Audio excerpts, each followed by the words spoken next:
المرسلين وعلى آله وأصحابه الطيبين والطاهرين أما بعد فقد قال الله تبارك وتعالى في القرآن المجيد والفرقان الحميد فأعوذ بالله من الشيطان الرجيم بسم الله الرحمن الرحيم وما ينطق عن الهوى إن هو إلا وحي يوحى وقال النبي صلى الله تعالى عليه وسلم أعطيت خمسا لم يعطهن أحد من الأنبياء قبلي نصرت بالرعب مسيرة شهر وجعلت لي الأرض مسجدا وطهورا وأيما رجل من أمتي أدركته الصلاة فليصلي وأحلت لي الغنائم وكان النبي يبعث إلى قومه خاصة وبعثت إلى الناس كافة وأعطيت الشفاعة صدق الله العلي العظيم وصدق رسوله النبي الأمين الكريم ونحن على ذلك لمن الشاهدين والشاكرين والحمد لله رب العالمين. سب مل کر بآواز بلند ہدیہ درود و سلام اللهم صل وسلم على سيدنا مولانا محمد وعلى آل سيدنا مولانا محمد وعلى آله وسلم. معزز برادران اسلام، درس قرآن اور حدیث کی محفل، درس حدیث کا آج یہ تیسرا دن ہے. کل سے انشاءاللہ پھر درس قرآن 3 دن تک ہوگا. گزشتہ لاسٹ نائٹ جو درس حدیث آپ نے سماعت کیا، آپ نے سنا، اسی کو کنٹینیو کرتے ہوئے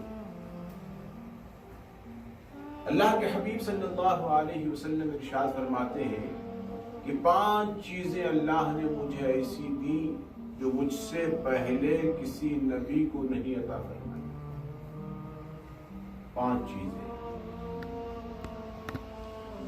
اللہ اکبر. یہ اللہ کا انعام ہے، یہ اللہ کا فضل ہے. اللہ کے حبیب پاک صلی اللہ علیہ وسلم کو جو کچھ ملا ہے وہ اللہ سے ملا. پہلے یہ سمجھنے کی ضرورت ہے اللہ کے حبیب صلی اللہ علیہ وسلم کو جو کچھ ملا کس سے ملا؟ اللہ سے ملا. علم اللہ سے ملا، فضل اللہ سے ملا، کمال اللہ سے ملا، جمال اللہ سے ملا، نبوت اللہ سے ملی، رسالت اللہ سے ملی، سخاوت اللہ سے ملی، شجاعت اللہ سے ملی، صداقت اللہ سے ملی، عدالت اللہ سے ملی، ایک ایک نعمت اللہ سے ملی. یہاں تک کہ اللہ نے اپنے فضل سے اپنے حبیب صلی اللہ علیہ وسلم کو سارے عالم میں بے مثل و بے مثال پیدا فرمایا. سارے عالم میں کوئی میرے نبی کے جیسا نہیں. اگر ہو تو لے آ. چیلنج ہے یہ. سارے عالم میں، اللہ کی ساری مخلوق میں کوئی میرے نبی کے جیسا نہیں. اب اسی کو تو سمجھانا ہے. محبت سے اللہ کے گھر میں بیٹھ کر علم کی محفل میں آپ سمجھیں. ہمارا مقصد یہ ہے کہ ہماری ساری کمیونٹی محبت کے ساتھ ایک ساتھ مل جل کر رہے، اختلاف ہمارے درمیان نہ ہو. تو جانتے ہیں کہ اختلاف ختم کرنے کا سب سے بہترین طریقہ ہے علم کی محفل، علم کی مجلس. چھوٹے بڑے سبھی آئیں، بیٹھیں، اللہ کے کلام کو سنیں، اللہ کے حبیب صلی اللہ علیہ وسلم کی حدیث پاک کو سنیں. اور پھر بات وہی ختم نہیں ہوتی. وہ جذبہ لے کر جائیں، خود بھی آگے بڑھیں، پڑھنے کی کوشش کریں. سارے عالم میں کوئی میرے نبی کے جیسا نہیں. اس کا ثبوت یہ ہے، اللہ کے حبیب صلی اللہ علیہ وسلم فرماتے ہیں اعطیت خمسا لم یعطہن احد من الانبیاء قبلی. اللہ نے 5 چیزیں مجھے ایسی دی جو مجھ سے پہلے کسی نبی کو نہیں. تو جب کوئی نبی میرے نبی کے جیسا نہیں تو ایک عام انسان کیسے ہو سکتا ہے؟ یقیناً نبوت میں، رسالت میں سارے انبیاء کرام برابر ہیں، مگر مرتبہ تلک الرسل فضلنا بعضهم على بعض. اللہ نے خود فرمایا قرآن میں، یہ وہ رسول ہیں جن میں بعض پر بعض کو ہم نے فضیلت دی. تیسرا پارہ پڑھیے، آگے ڈیٹیل بھی ملے گا فضیلت کیسے دی. بعض کے درجات بلند کیے، بعض سے اللہ نے کلام فرمایا، ورفع بعضهم درجات وآتینا عیسی ابن مریم البینات وایدناہ بروح القدس، کسی کی روح القدس سے مدد کی، کسی کے درجات بلند کیے۔ یہ اللہ کا فضل ہے، اللہ کسی جو چاہے دے۔ تو اللہ کے حبیب صلی اللہ علیہ وسلم فرماتے ہیں اللہ نے 5 چیزیں مجھے ایسی دی جو مجھ سے پہلے کسی نبی کو عطا نہیں ہوئی۔ پہلی چیز کیا ہے؟ وہ کل ہم نے شروع کیا تھا بتانا کہ نصرت بالرعب مسیرۃ شہر۔ سب کہیے سبحان اللہ۔ سبحان اللہ۔ جتنا آپ سبحان اللہ کہیں گے یہ اللہ کے نام کی تسبیح ہے، یہ اللہ کی تسبیح ہے، اتنا ہی زیادہ آپ کے نام اعمال میں نیکیاں لکھی جائیں گی۔ سبحان اللہ۔ اور کیا خرچ ہوتا ہے سبحان اللہ کے لیے؟ کچھ نہیں۔ اور اللہ کی رحمت کا خزانہ بہت بڑا ہے، بہت وسیع ہے۔ اللہ کی رحمت اس پر برستی ہے جو اللہ کا ذکر کرتا ہے، جو اللہ کی تسبیح پڑھتا ہے۔ سبحان اللہ، اللہ کی تسبیح۔ سبحان اللہ۔ بولنے کی ضرورت نہ پڑے، جب کوئی بات دل پر اثر کرے زبان پر ایٹومیٹک کیا آنا چاہیے؟ سبحان اللہ۔ اب سنیے، آپ فرماتے ہیں اللہ کے حبیب صلی اللہ علیہ وسلم نصرت بالرعب مسیرۃ شہرین، اللہ نے میری مدد کی رعب سے 1 مہینے کی مسافت تک۔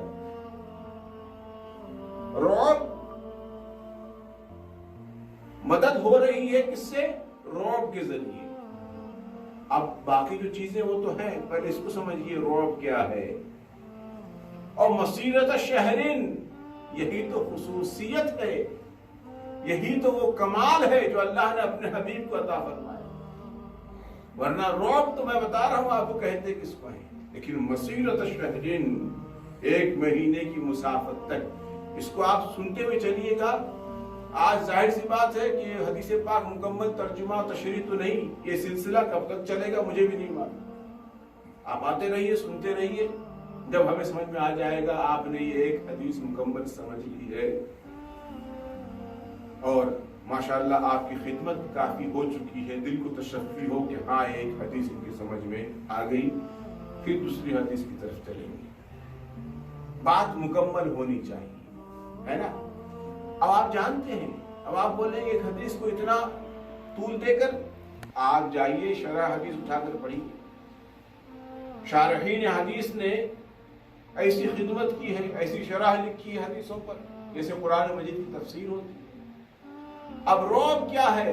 کل میں نے آپ کو بتایا، اللہ کے خلیل حضرت ابراہیم علیہ السلام نے نمرود کی آنکھوں میں آنکھیں ڈال کر یہ کہا کہ تو اپنے آپ کو خدا کہتا ہے، باز آ جا، حماقت کرتا ہے تو، یہ تیری جہالت ہے، یہ تیرا کفر ہے جو بول رہا ہے کہ میں خدا ہوں، باز آ جا۔ اور اللہ کے نبی جب بولتے ہیں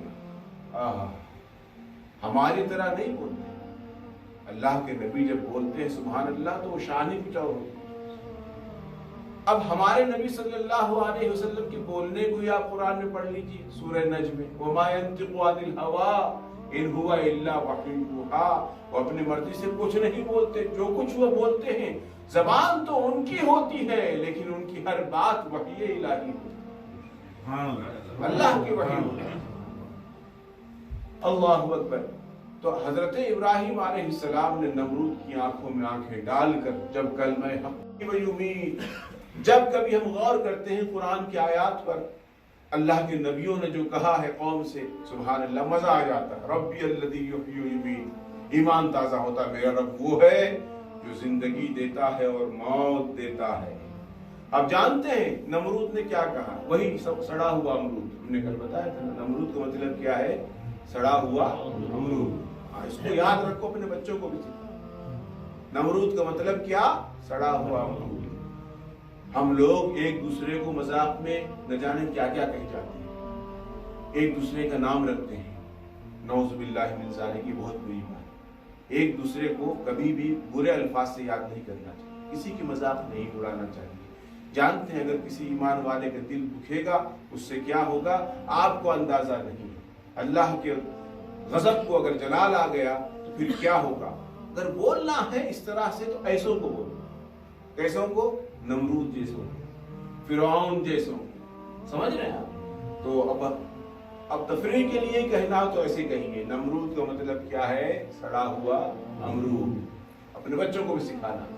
تو آپ جانتے ہیں نمرود نے کیا کہا؟ حضرت ابراہیم علیہ السلام نے جب فرمایا ربی الذی یحیی و یمیت، تو نعوذ باللہ من ذالک، نمرود کہتا ہے قال انا احیی و امیت، سب کہیے استغفر اللہ، استغفر اللہ، کہتا ہے قال انا احیی و امیت، کہتا میں بھی زندگی دیتا ہوں، میں بھی موت دیتا ہوں۔ دیکھو پاگل، دیکھو پاگل پر، اس سے بڑی بونگے کوئی مار سکتا ہے؟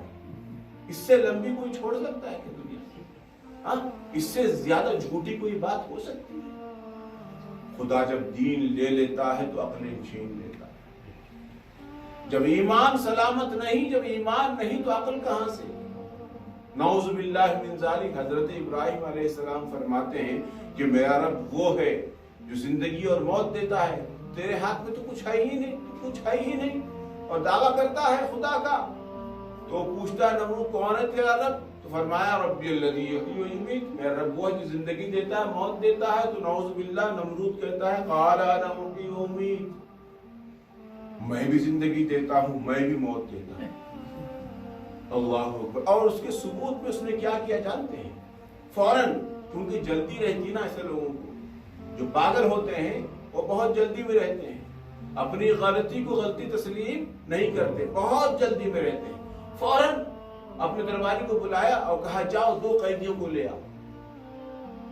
ایک قیدی سے پوچھا، قیدی مطلب پریزنر، جیل میں رہنے والا جیلی، ایک سے پوچھا کہ بتاؤ تمہارے تعلق سے میری عدالت سے کیا فیصلہ ہوا ہے؟ حالانکہ میں نمرود کی عدالت کو عدالت نہیں مانتا، ممبر رسول پہ بیٹھ کے بول رہا، عدالت وہ ہے جہاں پر عدل ہو، انصاف۔ عدالت تو اللہ کے رسول کی تھی، عدالت تو صحابہ کی تھی، عدالت صدیق اکبر کی تھی، عدالت فاروق اعظم کی تھی، عدالت عثمان غنی کی تھی، عدالت شیر خدا کی تھی۔ ان لوگوں کی عدالت تھی، اور ایک عدالت وہ بھی ہے جو قیامت میں لگے گی۔ اللہ تعالی ہم سب کو اپنے بخشے ہوئے مغفور اور مقبول بندوں میں شمار فرمائے۔ اللہ پاک ہمارے ساتھ فضل کا معاملہ فرمائے، اپنے کرم کا معاملہ فرمائے۔ تو بہرحال اس نے اپنی عدالت سے 2 لوگوں کو بلایا۔ ایک سے پوچھا بتا تیرے تعلق سے کیا حکم ہے؟ کہا میں تو آزاد ہو رہا ہوں، میں تو جینے جا رہا ہوں، مجھے رہائی مل گئی۔ کہا جینے جا رہا ہے؟ کہا مار دو اس کو رہائی مل چکی، مار دو اس کو۔ اور دوسرے پوچھا تیرا کیا؟ کہا مجھے تو آج پھانسی دے دی جائے گا۔ پھانسی ہوگی؟ کہا چھوڑ دو اس کو۔ کہا دیکھو جو جینے جا رہا تھا اسے مار دیا، جو مرنے جا رہا تھا اسے زندگی دے دیا۔ اسی لیے کہتے ہیں جب دین نہیں ہوتا تو پھر عقلیں بھی نہیں ہوتی۔ حضرت ابراہیم علیہ السلام سمجھ گئے اس مردود کی کھوپڑی کام نہیں کر رہی، میں جو سمجھانا چاہ رہا ہوں اس کی سمجھ میں نہیں آ رہا۔ تو فوراً حضرت ابراہیم علیہ السلام نے اپنی بات کو دوسری طرف لے گئے کہ یہ سمجھ نہیں پا رہا ہے نمرود کیا ہے، مردود کیا ہے، ایک ہی ہے۔ یہ مردود سمجھ نہیں رہا ہے کہ اللہ کی شان کیا ہے۔ میں کہتا ہوں زندگی و موت دیتا ہے تو یہ کہتا ہے میں بھی دیتا ہوں، اور ایک کو ناحق مار دیا، ایک جو ہے مجرم کو چھوڑ دیا۔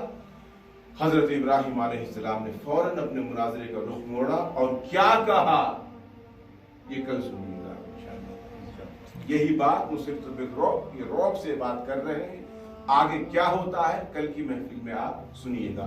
اللہ پاک کی بارگاہ میں دعا کو اللہ تعالی ہم سب کو اللہ اس کے حبیب صلی اللہ علیہ وسلم کے کلام اور پیغام و فرامین کے مطابق زندگی گزارنے کی توفیق عطا فرمائے۔ مذہب اسلام کے مطابق اللہ پاک ہم سب کی زندگی کو بنائے، ہم سب کی زندگی کو سنت رسول کا پیکر بنائے۔